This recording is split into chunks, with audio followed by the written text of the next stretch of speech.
The new Microsoft Excel 2010 will allow you to make charts and graphs just like older versions of Microsoft Excel, except the process is slightly different.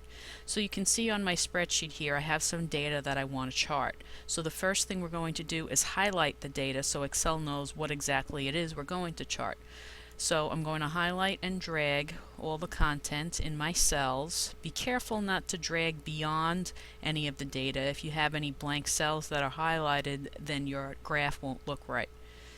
So once I have it highlighted, I'm going to let go, and then I'm going to go over to the top to the Insert tab, and you're going to see a section that says Charts. So there are a number of different charts to choose from. I'm going to choose a column graph, and I'm just going to pick a very simple chart bar graph. So when I click on that chart, you're going to see it will automatically create a chart based on the data that I highlighted in my spreadsheet. Now if you want to make some changes to this chart, you're going to see once this chart has been created, you get a little pop-up over here with some chart tools. And if you want to change the color of the chart, for instance, you want to change the color of the bars, you have some options just by clicking on the bars so they're highlighted, and you're going to see a number. If you scroll down over here, you're going to see a number of different ones to choose from.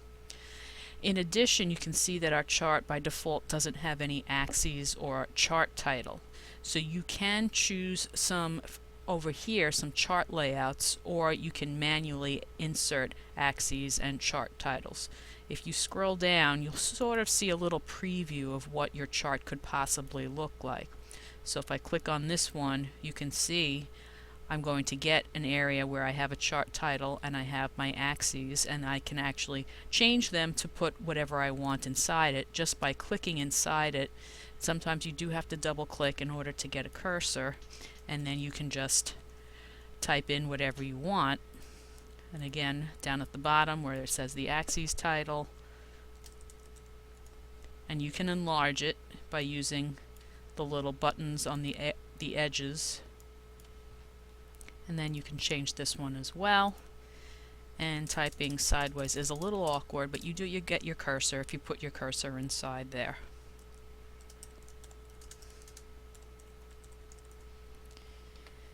Now, some of the other options that you have to choose from within this chart tools: layout, format. If you click on layout, this is another way to add axes to your graph. You can also choose to have grid lines so that it makes it easier to read how many people fall into each month. You can choose to have a legend. And then if you scroll over here to where it says format, you'll have some options to choose kind of the look of what your graph is going to look like. The other tool that you may find helpful is if we click back over here on our Design tab and we go over here to where it says Move Chart.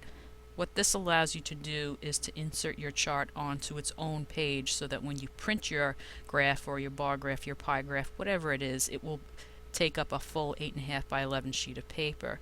So it says choose where you want the chart to be placed.